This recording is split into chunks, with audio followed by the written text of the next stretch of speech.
உலக பணக்காரர்கள் அப்படின்னு நான் கூட சொன்ன உடனே உங்களுக்கு நிறைய பேர்கள் ஞாபகத்துக்கு வரும். எலான் மஸ்க் ஞாபகத்துக்கு வரும், ஜெஃப் பெசாஸ் ஞாபகத்துக்கு வரும், பில் கேட்ஸ் ஞாபகத்துக்கு வரும், வாரன் பஃபெட் ஞாபகத்துக்கு வரும். நம்ம இந்தியாவை எடுத்துக்கிட்டோம் அப்படின்னாக்கா A1 and A2, Ambani, Adani, இவங்க எல்லாரும் பேரும் ஞாபகத்துக்கு வரும். இவங்க எல்லாருமே பார்த்தீங்கன்னாக்கா ஒரு கம்பெனி வச்சுருக்கிறாங்க.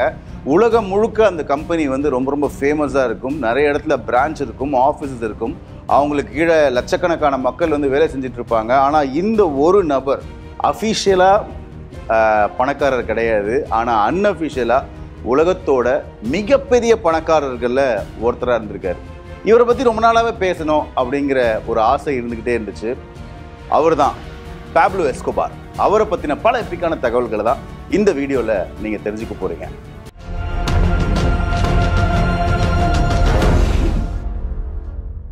ஸோ நெட்ஃப்ளிக்ஸில் நார்கோஸ் அப்படின்னு சொல்லிட்டு ஒரு சீரீஸ் இருக்கும். அந்த சீரீஸ் டைம் கிடச்சா பாருங்கள், ரொம்ப பெரிய சீரீஸ், ஆல்மோஸ்ட் 7 to 8 சீசன்ஸ் இருக்கும். அந்த சீரீஸில் பாப்லோ எஸ்கோபார் அப்படிங்கிற ஒரு ஆள் எப்படிப்பட்ட ஒரு ஆள், அவன் எப்படி உருவானா, அவன் எப்படிப்பட்ட ஒரு சாம்ராஜ்யத்தை உண்டு பண்ணால், கடைசியில் போலீஸ் வந்து எப்படி நாய் சுடுற மாதிரி அவனை சுட்டாங்க அப்படிங்கிறத ரொம்ப ரொம்ப தத்ரூபமாக காமிச்சிருப்பாங்க. ஸோ பாப்லோ எஸ்கோபார் அவருடைய வாழ்நாளில் கிட்டத்தட்ட 2,40,00,000 கோடிக்கு வந்து அதிபதியாக இருந்திருக்காரு. இது எல்லாமே இல்லீகல் மணி. நான் சொல்கிறது எப்போன்னு பார்த்தீங்கன்னா 1989 டிசம்பர் டைமில் அவருடைய நெட் ஒர்த் அப்படின்னு சொல்லி கால்குலேட் பண்ணி பார்க்குற போது 2,40,00,000 கோடி, 2.40 கோடி. அப்போவே அவ்வளவுனா யோசிச்சு பாருங்கள், 2024 அதோடைய மதிப்பு எவ்வளவு இருக்கும் அப்படின்ட்டு. அவருடைய வருமானத்தை வந்து கணக்கு போடுறாங்க. ஒரு செகண்டுக்கு இந்திய ரூபாய் மதிப்புப்படி 60,000 ரூபாய் வந்து அவர் சம்பாதிச்சுட்டே இருந்திருக்காரு. இது எல்லாமே எதில் அப்படின்னாக்கா ட்ரக் அப்படிங்கிற ஒரு இடத்துல. ஓகேங்களா, உலகம் முழுக்க ட்ரக் சப்ளை பண்ணுறாரு. என்னென்ன ட்ரக் வேணுமோ அது எல்லாமே சப்ளை பண்ணுறாரு. அதனால் வந்து நிறைய பகைவர்கள், ஒரு பக்கம் போலீஸு, இன்னொரு பக்கம் வந்து கேங்ஸ்டர்ஸு, இன்னொரு பக்கம் அவர் நிறைய பேரை வந்து கொலை பண்ணுறதுன்னு சொல்லிட்டு ஒரு ரத்தக்கலரியாக தான் இருக்குது. பட் அவருடைய வாழ்நாளில் பாப்லோ எஸ்கோபார் வந்து பார்த்தீங்கன்னாக்கா ஒரு 4 லக்ஸரியான வீடுகள் வச்சுருந்தார். வில்லாஸ்ன்னு சொல்லலாம், எஸ்டேட்டுன்னு சொல்லலாம், ஜெயிலுன்னு சொல்லலாம். அதை பற்றின பல எப்பிக்கான தகவல்கள்லாம் தெரிஞ்சுக்க போகிறோம். ஸோ அதில் முதல் இடம் எது அப்படின்னாக்கா லா மெனியோலா. ஸோ ஏன் வந்து இந்த பேர் வச்சுருக்காங்க அப்படின்னாக்கா, பாப்லோ எஸ்கோபாரோட பொண்ணோட பேர் வந்து மெனியோலா எஸ்கோபார். அவங்களுடைய நினைவாக வந்து இந்த பேரை வந்து வச்சுருக்குறாங்க. இது சாதாரணமாக வந்து 2-3 ஏக்கர் 4 ஏக்கர் ப்ராப்பர்ட்டிலாம் கிடையாது, 20 ஏக்கர் ப்ராப்பர்ட்டி. இது வந்து கியூட்டடேப் அப்படிங்கிற இடத்துல, பெனால் ரெசர்வாயர் அப்படிங்கிற ஒரு இடத்துல இருக்குது. ஏரிக்கரையை ஒட்டின ஒரு ப்ராப்பர்ட்டி. ஸோ சுற்றி வந்து தண்ணி, நடுவில் இந்த எஸ்டேட்டு. அவரை போட்டு தள்ளுறதுக்கோ அவர் வந்து அரெஸ்ட் பண்ணுறதுக்கு போலீஸ் வரதா இருந்தாலும் சரி, அட் த சேம் டைம் வந்து அவருடைய கேங்ஸ்டர் ஃப்ரெண்ட்ஸ் வரதா இருந்தாலும் சரி, இந்த தண்ணியெல்லாம் தாண்டி தான் வரணும். அப்படிப்பட்ட ஒரு லாவிஷான லக்ஸரி எஸ்டேட்டில் பார்த்தீங்கன்னா அவர் 150லேருந்து 200 செக்யூரிட்டி கார்ட்ஸோடு தான் வந்து இருப்பாராம். ஸோ பாப்லோவுக்கு பார்த்தீங்கன்னாக்கா கார்ஸ் ரொம்ப ரொம்ப பிடிக்கும். ஸோ இந்த ஒரு பர்டிகுலர் எஸ்டேட்டில் பார்த்தீங்கன்னாக்கா காருக்குன்னு தனியாக ஒரு கராஜ், குதிரைகள் ரொம்ப ரொம்ப பிடிக்கும். அந்த குதிரைகள்லாம் வைக்கிறதுக்கு ஒரு ஹார்ஸ் டேபிள் வச்சுருக்காங்க. அவருக்கு வந்து காரை தாண்டி ஹெலிகாப்டர்ஸ் அண்ட் ப்ரைவேட் ஜெட்ஸ் மேலே வந்து அவ்வளோ ஆசை இருக்கான். So 15 private jets Pablo Escobar வச்சுருந்தாரு, 6 ஹெலிகாப்டர் வச்சுருந்தாரு. அந்த ஒரு பர்டிகுலர் எஸ்டேட்டில் பார்த்தீங்கன்னாக்கா ஹெலிபேட் ஃபெசிலிட்டியும் இருக்குது. அட் த சேம் டைம் சுற்றி தண்ணி இல்லையா, ஸோ வந்து அந்த ஃப்ளைட்ஸ் எல்லாமே வந்து டேக் ஆஃப் பண்ணுறதுக்கு சீப்ளைன் டாக்குமே வந்து பாப்லோ எஸ்கோபார் அதே ஒரு இடத்துல வச்சுருந்துருக்கிறாரு. ஸோ பாப்லோ எஸ்கோபாருக்கு வந்து ஃபுட்பால் வந்து ரொம்ப ரொம்ப பிடிக்கும் அப்படின்றதுனால இந்த 20 ஏக்கர் எஸ்டேட்டில் பார்த்தீங்கன்னா அவருக்குன்னு தனியாக ஒரு ஃபுட்பால் கோர்ட்டே வந்து அவர் வச்சுருந்துருக்கிறாரு. அப்பப்போ டைப் கிடச்சா விளையாட போல இருக்குது. பட் இந்த ஒரு இடத்துக்கு பாப்லோ எஸ்கோபார் அடிக்கடி வரமாட்டாராம். இது அவர் எப்பயாவது ரிலாக்ஸ் பண்ணுறதுக்கு வரக்கூடிய ஒரு இடமாக தான் இருக்குது. அண்ட் விக்ரம் படத்தில் வந்து ஒரு சீன் இருக்கும். என்ன அப்படின்னாக்கா, ரமேஷ் திலக் அவர்கள் வந்து விஜய் சேதுபதியோடைய அந்த கடவுனில் வந்து பார்த்தீங்கன்னாக்கா வாஷ்ரூமில் இருப்பார். ஸோ அப்போது வந்து அந்த கரெக்டாக அந்த நாசில் அப்படி இழுக்கிற போது மொத்தமாக பிளாஸ்ட் ஆகி அந்த இடமே அழிஞ்சு போயிடும். கிட்டத்தட்ட இந்த பாப்லோ எஸ்கோபாருடைய வாழ்க்கையில் நடந்த ஒரு விஷயத்தை தழுவி தான் சீனாக எடுத்திருப்பாங்கன்னு நினைக்கிறேன். ஸோ இந்த ஒரு பர்டிகுலர் எஸ்டேட்டில் பார்த்தீங்கன்னா அடையாளம் தெரியாத நபர்கள் பாத்ரூமில் 200 கிலோ எக்ஸ்ப்ளோசிவ்ல பிளேஸ் பண்ணிட்டு வச்சுட்டு போயிருக்காங்க. ஸோ அது பிளாஸ்ட் ஆகி அந்த எஸ்டேட் ஃபுல்லாகவுமே பார்த்தீங்கன்னாக்கா தரமட்டமாக அழிஞ்சிருச்சு. ஸோ இதெல்லாம் எப்போ நடக்குது அப்படின்னாக்கா, பாப்லோ எஸ்கோபார் இறக்கிறதுக்கு 8 மாதத்துக்கு முன்னாடி நடக்குது. இப்போது நான் பேசிகிட்டு இருக்கிற இந்த டைமில் கூட என்ன பண்ணுறாங்க அப்படின்னா, அந்த எஸ்டேட்டை சுற்றி மக்கள் வந்து தோண்டிக்கிட்டு இருக்கிறாங்க. அந்த பில்டிங்கில் இருக்கக்கூடிய ஒவ்வொரு இடத்தையும் உடச்சி பார்த்துக்கிட்டு இருக்கிறாங்க. ஏன் அப்படின்னா பாப்லோ எஸ்கோபார் சம்பாதிச்சது எதுவுமே லெஜிட்டிமேட் பண்ணி கிடையாது. எதுவுமே வந்து பேங்க்கில் வச்சோ இல்லை வந்து ஒரு அரசாங்கம் சார்ந்த எந்த ஒரு இடத்துலையுமே பாப்லோட மணி இல்லை. அவர் பணத்தை எல்லாம் என்ன பண்ணார் அப்படின்னாக்கா மண்ணுக்குள்ளே புதைச்சி வைக்கிறது, அப்புறம் பில்டிங்கில் ஏதோ ஒழிச்சு வைக்கிறது, ஏதாவது இடத்துல வந்து அந்த மாதிரி தான் வந்து பணத்தை ஃபுல்லாக சேகரித்து வைப்பாங்களாம். வருஷத்துக்கு கிட்டத்தட்ட 1600 கோடி ரூபாய் எங்கே போச்சு என்ன ஆச்சுன்னு தெரியாமலே ஃப்ரீயாக விட்டுருவாங்களாம். அது என்ன ஆகும் அப்படின்னாக்கா புதைச்ச இடம் மறந்துடுவாங்களாம். அப்படி இல்லைன்னா வந்து புதைச்ச இடத்துல வந்து செல் பூச்சி வந்து இல்லை வந்து எலி கடிச்சு பல நோட்டுகள் யூஸே பண்ணாமல் போயிட்டதுனால அதை அப்படியே விட்டு போயிடுவாங்களாம். ஸோ அந்த 1600 கோடியில் 1 கோடி 2 கோடி கிடச்சா கூட நல்லா இருக்கும் அப்படின்னு சொல்லி இப்போவுமே கூட அந்த எஸ்டேட்டில் இருக்கக்கூடிய முக்கியமான இடங்களை உடைக்கிறது, முக்கியமான இடங்களை தோண்டி பார்க்கறது, அங்கே தோண்டினா ஏதாவது பேக் கிடைக்குமா பணம் கிடைக்குமான்னு சொல்லிட்டு இப்போ வரைக்கும் அந்த லே மெனுலா எஸ்டேட்டில் பார்த்தீங்கன்னா அவ்வளவு பேர் வந்து தன்னுடைய தேடுதல் வேட்டையை ஈடுபடுத்திட்டு இருக்காங்க. அடுத்ததாக அவர் வாங்கியிருந்த ஒரு மிகப்பெரிய ப்ராப்பர்ட்டி எது அப்படின்னாக்கா ஹசின்டா நெப்போலிஸ். இது வந்து கொலம்பியாவில் இருக்குது. 77 ஸ்கொயர் மைல்ஸ். பாப்லோ எஸ்கோபாருக்கு இது ஒரு பாசிட்டிவ்னு சொல்லலாம், நெகட்டிவ்னு சொல்லலாம்.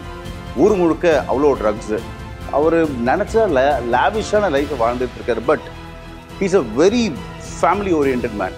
குழந்தைங்க என்னோட ஒய்ஃப்னால் உங்களுக்கு ரொம்ப ரொம்ப பிடிக்கும். பட் ஒரு ட்ரக் லார்டாக இருக்கிறதுனால என்ன பிரச்சனை அப்படின்னாக்கா ஃபேமிலியோட டைம் ஸ்பெண்ட் பண்ண முடியாது. அப்படியே ஃபேமிலியோடு எங்கேயா வெளில போனாங்க அப்படின்னாக்கா அவங்கள கொலை பண்ணுறதுக்கு கவர்மெண்ட் காத்துக்கிட்டு இருக்கு. அட் த சேம் டைம் வந்து கேங்ஸ்டர்ஸு, இன்னொரு பக்கம் ப்ரைவேட் ஃபர்ம்ஸ் நிறைய பேர் காத்துக்கிட்டு இருக்கிறாங்க. ஸோ ஒரு க்ளோஸ்டான அரேனால ஃபேமிலியோட டைம் ஸ்பெண்ட் பண்ணணும் அப்படிங்கிறதுக்காக இந்த ஒரு பர்டிகுலர் பில்டிங்கை கட்டியிருக்காரு. கம்ப்ளீட்டாக பார்த்தீங்கன்னாக்கா ஒரு வாட்டர் தீம் பார்க்கு மாதிரி தன்னுடைய வீட்டையே டிசைன் பண்ணிட்டார். இது எப்போ நடக்குது அப்படின்னாக்கா இதெல்லாம் ஏர்லி 80s நடக்குது. ஒரு தீம் பார்க் ஸ்டைலில் ஒரு வீடு கட்டணும் அப்படிங்கிற எண்ணம் அன்றைக்கி காலகட்டத்தில் யாருக்குமே தோணலை. வீட்டுக்குள்ளேயே பார்த்தீங்கன்னாக்கா ரோலர் கோஸ்டர் இருக்குது. வீட்டுக்குள்ளேயே பார்த்தீங்கன்னா அந்த சறுக்கி வந்து தண்ணிக்குள்ளே போயிட்டு ஸ்விம்மிங் பூலில் விடுவோம்ல, அது மாதிரியான பல விஷயங்களை வந்து இங்கே இன்கார்பரேட் பண்ணியிருக்கிறாங்க. ஸோ இது எல்லாமே எதுக்காக அப்படின்னாக்கா தன்னுடைய குடும்பத்தை வெளியில் ஒரு தீம் பார்க்கெலாம் கூட்டிகிட்டு போகாமல் ஒரு ப்ரைவேட் ஸ்பேஸ்லேயே வச்சு அவங்களுக்கான சந்தோஷத்தை கொடுக்கணும் அப்படிங்கிறதுக்காக பாப்லோ இந்த விஷயத்தை பண்ணியிருக்காரு. அண்ட் இன்னொரு விஷயமும் பண்ணியிருக்காரு. என்ன அப்படின்னா இந்த ஒரு பர்டிகுலர் ப்ராப்பர்ட்டிக்குள்ளேயே ஒரு ஜூவையும் வந்து வச்சுருந்துருக்காரு.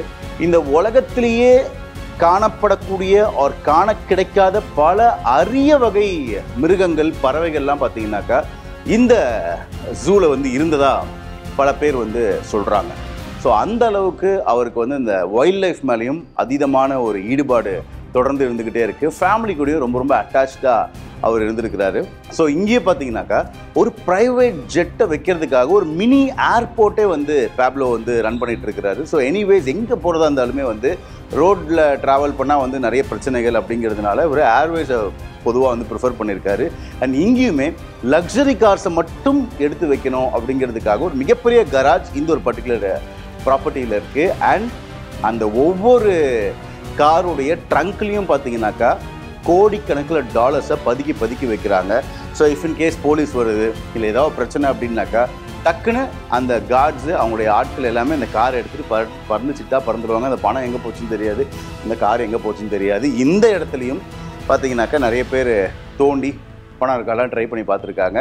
பட் பாப்லோ எஸ்கோபார் இறந்ததுக்கு அப்புறமா இந்த ஒரு பர்டிகுலர் ப்ராப்பர்ட்டி ஒரு தீம் பார்க்காகவே வந்து கன்வெர்ட் ஆயிடுச்சு. ஸோ இப்போ பார்த்தீங்கன்னா ஆயிரக்கணக்கான மக்கள் குடும்பத்தோட இந்த தீம் பார்க்குக்கு வந்து ஃபன் பண்ணிட்டு இருக்கிறாங்கங்க. 3வது இடம் எது அப்படின்னாக்கா லா காசா கிராண்டே. கிராண்டே அப்படின்னு பேருக்கு ஏற்ற மாதிரியே பார்த்தீங்கன்னா கரிபியன் ஐலாண்ட்ஸில் வந்து தன்னுடைய ப்ராப்பர்ட்டியை பாப்லோ எஸ்கோபார் வச்சுருக்காரு.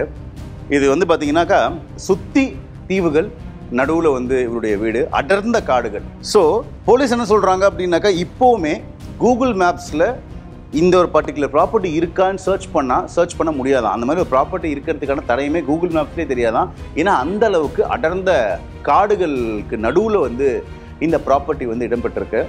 ஒரு பர்டிகுலர் ஸ்பாட்லேருந்து ஒரு போட் எடுத்துகிட்டு போனால் மட்டும்தான் அந்த தீவையே அடைய முடியும். அந்த தீவையுமே டைரெக்டாக வந்து போய் ரீச் பண்ண முடியாது. அங்கேருந்து ட்ரெக் பண்ணி மலை உச்சிக்கு போனால் தான் அந்த ப்ராப்பர்ட்டி இருக்குது. பாப்லோ எஸ்கோபார் யாராவது ஒருத்தங்களை பார்க்கணுன்னு ஆசைப்பட்டால் மட்டும்தான் அந்த இடத்துக்கான ஆக்சஸே இருக்குது. அதை தாண்டி யாராவது ஒருத்தங்க வரணும்னு நினைக்கிறாங்க அப்படின்னாக்கா எனி டைம் அண்ட் எனிவேர் 250 300 பேர் கார்ட்ஸ் இருந்துக்கிட்டே இருப்பாங்க, சுட்டு தள்ளிட்டு போயிட்டே இருப்பாங்க. ஸோ இன்னைக்கு இப்போ பார்த்தீங்கன்னாக்கா அந்த ஒரு இடம் அவருடைய டெத்துக்கு அப்புறமா பார்த்தீங்கன்னாக்கா கவர்மெண்ட் அண்டர்டேக் பண்ணிட்டாங்க. கிட்டத்தட்ட அந்த எஸ்டேட்டில் பார்த்தீங்கன்னா 300 ரூம்கள் இருந்திருக்கு.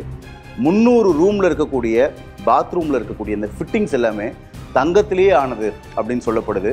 ஸோ ஒன்ஸ் அவர் இறந்ததுக்கு அப்புறமா அந்த தங்கத்திலான அந்த ஃபிட்டிங்ஸ் இது எல்லாத்தையுமே வந்து மக்கள் எடுத்துகிட்டு போயிட்டாங்க. இப்போ பார்த்தீங்கன்னா 300 ரூம்கள் மட்டும்தான் இருக்குது.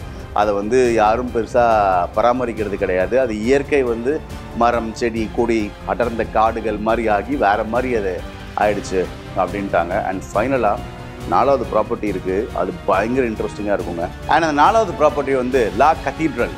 பாப்லோ எஸ்கோபார் அவருக்கு ஒரு ஜெயில் கட்டிக்கிட்டு அந்த ஜெயிலுக்குள்ளேயே இருந்தார். இது அந்த நார்கோஸ் சீரீஸ் பார்த்தீங்க அப்படின்னாக்கா தெரியும். பாப்லோ எஸ்கோபார் வந்து கொலம்பியாவில் இருந்தவர்னு உங்களுக்கு தெரியும். கொலம்பியன் கவர்மெண்ட்டுக்கு மிகப்பெரிய ஒரு பிரச்சனையாக பாப்லோ எஸ்கோபார் இருந்திருக்காரு. ஏன்னா ட்ரக் டீலிங்ஸு, அதை தாண்டி வன்முறை நிறைய வந்து பாப்லோ எஸ்கோபார்னால் நடந்துகிட்டு இருக்கு. நிறைய கேங் வாரு, அதுக்கப்புறம் இன்னசென்ட் பீப்புள் சாகிறதுன்னு நிறைய நடந்துகிட்டே இருக்குது. ஸோ அப்போ என்ன பண்ணுறாங்கனாக்கா கொலம்பியன் கவர்மெண்ட்டு பாப்லோ கிட்ட போயிட்டு கெஞ்சுறாங்க, எப்பா உன்னால் நிறைய பிரச்சனை இருக்குது, தயவு செஞ்சு நீ என்ன பண்ணு அப்படின்னாக்கா சரண்டர் ஆகிடு, நாங்கள் உங்களை வந்து பத்திரமா பார்த்துக்குறோம். அப்படி இல்லை அப்படின்னா யூஎஸ் கவர்மெண்ட் வந்து உன்னை பிடிக்கிறதுல ரொம்ப ரொம்ப குறியாக இருக்கான், அவங்ககிட்ட மாட்டினா நீ காலி அப்படின்ற ஒரு தம்ஸ்அப்பையும் கொடுத்ததுனால பாப்லோ எஸ்கோபார் என்ன பண்ணுறாரு அப்படின்னாக்கா, நான் உங்களோட ஜெயிலெலாம் இருக்க மாட்டேன், நான் எனக்குன்னு ஒரு ஜெயிலில் உருவாக்கி அந்த ஜெயிலில் தான் நான் இருப்பேன், அங்கே எனக்கு தேவைப்படுற போலீஸ் தான் கவர்மெண்ட் கொடுக்கணும், அதை தாண்டி வெளியாட்கள் வேறு யாருமே அலோட் கிடையாதுன்னு தனக்கு தானே ஒரு ஜெயிலில் வந்து பாப்லோ எஸ்கோபார் கன்ஸ்ட்ரக்ட் பண்ணி அதுக்குள்ளேயே இருந்தார். அதுலேருந்து வெளியே வரல. இதில் வந்து பாப்லோவுடைய மூளை வந்து அபாரமாக வேலை செஞ்சுருக்கு. ஏன்னா கவர்மெண்ட்டுடைய ஜெயிலுக்குள்ளே போயிட்டா அங்கே வந்து போலீஸ் வந்து கவர்மெண்ட்டுடைய போலீஸு, ஸோ என்ன வேணால் அவருக்கு அசம்பாவிதம் நடக்கலாம். ஸோ ஜெயிலே கன்ஸ்ட்ரக்ட் பண்ணிட்டு அவருக்கு ஏற்ற போலீஸ் மட்டும் வச்சுக்கிட்டு அங்கே ஒரு தனி சாம்ராஜ்யமே நடத்தியிருக்கார். உதாரணத்துக்கு வெளியிருந்து பார்க்குறதுக்கு ஜெயில் மாதிரி இருக்கும். உள்ள ஸ்விம்மிங் பூல் இருக்குது, ஒரு ஆர்டிஃபிஷியல் வாட்டர் ஃபால் இருக்குது, ஒரு ஃபுட்பால் கிரவுண்ட் இருக்குது. அண்ட் கொலம்பியாவுடைய ஸ்டேட் டீம் பார்த்திங்கன்னா அந்த கிரவுண்டில் பாப்லோவோட விளையாடுவாங்களாம். அதையும் தாண்டி வந்திருக்கக்கூடிய ஃப்ரெண்ட்ஸு எல்லாரையுமே என்டர்டெயின் பண்ணுறதுக்காக பாத் டப்பு, பார்ட்டி, கசினோ, இது எல்லாத்தையுமே வந்து பாப்லோ எஸ்கோபார் அவருடைய ஜெயிலுக்குள்ளேயே வச்சுருந்துருக்காரு. நான் சொல்கிறதுலாம் ரொம்ப கம்மி. இதையும் தாண்டி ஒரு லாவிஷான லக்ஸூரியஸான லைஃப்பை தான் பாப்லோ அந்த ஜெயிலுக்குள்ளேயே வாழ்ந்திருக்காரு. பட் என்ன ஆகுது அப்படின்னாக்கா அவருடைய இறப்பை வந்து அவரே எழுதுறாரு. ஒரு 4 போலீஸை வந்து கொலம்பியன் போலீஸை ரொம்ப கொடூரமாக வந்து தாக்கி கொலை பண்ணிடுறாங்க பாப்லோவோட டீம். ஸோ கொலம்பியன் கவர்மெண்ட் என்ன சொல்கிறாங்க அப்படின்னாக்கா, இதுக்கு மேலே நீ பண்ணுறதை பொறுத்துக்க முடியாது, அதனால் நீயா வெளில வந்துரு, இல்லை வந்து நான் யூஎஸ் கூட ஜாயின் பண்ணி உன்னை நான் சிறைப்பிடிக்க வேண்டியிருக்கோம் அப்படின்னு சொன்ன உடனே, நீ வைக்கிறதுலாம் சட்டம் கிடையாது, நான் வைக்கிறதான் சட்டம், நான் இங்கே தான் இருப்பேன், உன்னால் என்ன பண்ண முடியுமோ இரு அப்படின்னு கொஞ்சம் அவர் ஓவராக பேசுகிற கொலம்பியன் கவர்மெண்ட்டும் யூஎஸும் சேர்ந்து கிட்டத்தட்ட 600 பேர்லேருந்து 800 பேர் பாப்லோ எஸ்கோபார் அப்படிங்கிற ஒரு ஆளை பிடிக்கிறதுக்காக தனிப்படை அமைக்கிறாங்க. அதற்கு பேரும் ஒன்று வைக்கிறாங்க, சர்ச் பிளாக் அப்படின்னு சொல்லிட்டு. பாப்லோ எஸ்கோபார் கொலம்பியாவில் மட்டும் ஆயிரக்கணக்கான ப்ராப்பர்ட்டிஸை வந்து ஓன் பண்ணுறாரு. ஸோ அதில் வந்து ஒரு ஸ்விட்ச் ஆகிட்டே இருப்பார், ஒரு ப்ராப்பர்ட்டிலேருந்து இன்னொரு ப்ராப்பர்ட்டி ஸ்விட்ச் ஆகிட்டே இருப்பார். அந்த ப்ராப்பர்ட்டியில் பார்த்தீங்கன்னா பணமும் இருக்கும். ஸோ மூவ் ஆகிட்டு இருக்கிற போது ஒன் ஃபைன் டே டிசம்பர் 2ஆம் தேதி 1993 வருஷம் அவர் ஒரு ப்ராப்பர்ட்டிலேருந்து இன்னொரு ப்ராப்பர்ட்டி மூவ் ஆகி போயிட்டு இருக்கிற போது அவரை போலீஸ் சுட்டு கொண்டுட்டாங்க. இதுதான் பாப்லோவுடைய கதை. அண்ட் அவர் வச்சுருந்த அந்த லேவிஷான ப்ராப்பர்ட்டிஸ் பற்றின ஒரு சின்ன ஹிஸ்ட்ரி.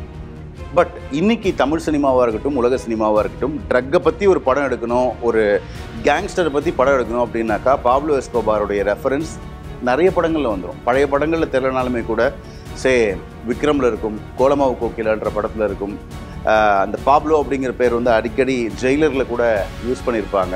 ஸோ அந்த மாதிரியான ஒரு மிகப்பெரிய ட்ரக் லார்டாக வந்து பாப்லோ எடுத்திருக்காரு.